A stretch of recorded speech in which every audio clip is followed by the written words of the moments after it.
தேர்தல் வந்துவிட்டதால் part time அரசியல்வாதியாக பிரதமர் மோடி தமிழ்நாட்டிற்கு வருவதாக கூறிய முதலமைச்சர் மு க ஸ்டாலின் வெள்ள நிவாரண நிதிக்காக தமிழ்நாடு அரசு உச்சநீதிமன்றத்தில் வழக்கு தொடுக்கப் போவதாகவும் கூறினார்.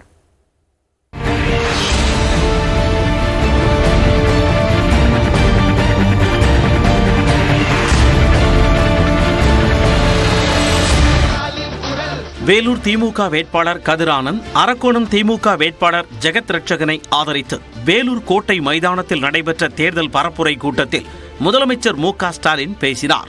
அப்போது தாங்கள் தேர்தல் வந்தால் மட்டும் வருகிறவர்கள் அல்ல என்றும் எப்பொழுதும் மக்களுடன் மக்களாக இருப்பவர்கள் என்றார். இப்போ தேர்தல் வந்துட்டதால தமிழ்நாட்டில் சில பார்ட் டைம் அரசியல்வாதிகள் வராங்க. யாரை சொல்றேன்னு உங்களுக்கு தெரியும். யாரு? பிரதமர் மோடி. பொய்களையும் அவதூறுகளையும் துணைக்கு அழைச்சிக்கிட்டு தேர்தல் சீசனுக்கு மட்டும் வருவாரு. வெள்ளம் வந்தா வரமாட்டாரு, நிதி கேட்டா கொடுக்க மாட்டாரு, சிறப்பு திட்டம் கேட்டா செய்ய மாட்டாரு. நிதி விவகாரத்தில் கேரளா, கர்நாடக மாநிலங்களை தொடர்ந்து தமிழ்நாடு அரசும் உச்சநீதிமன்றம் கதவுகளை தட்டப்போவதாகவும் வெள்ள நிவாரணம் கேட்டு வழக்கு தொடர உள்ளதாகவும் முதல்வர் கூறினார். நாமளும் வெள்ள நிவாரணம் கேட்டு பார்த்தோம், தரல.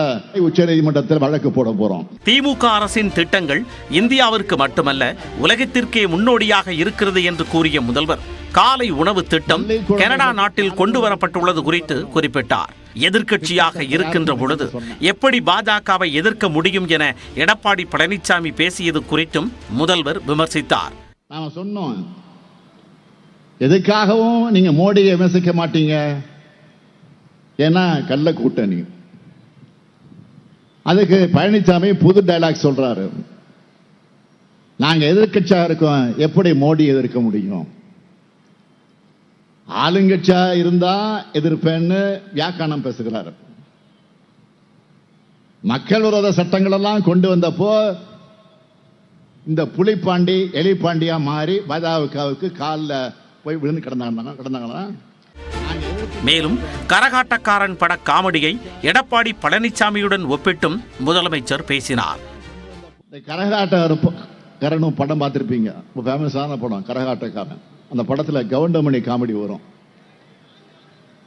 நாதஸ் திருந்திட்டான். அதே மாதிரி இப்ப மாத்தி பேசிக்கிட்டு வாக்கு கேட்டுக்கிட்டு இருக்காரு. எதிர்க்கட்சியாக இருந்தாலும் சரி, ஆளுங்கட்சியாக இருந்தாலும் சரி, எந்த நிலையிலும் மக்கள் விரோத பாஜக அரசை திமுக எதிர்க்கும் என்றும் தமிழ்நாடு உரிமைகளுக்காக குரல் கொடுக்கும் என்றும் முதலமைச்சர் மு க ஸ்டாலின் திட்டவட்டமாக தெரிவித்தார். திமுக உறுதியோடு எதிர்க்கும்.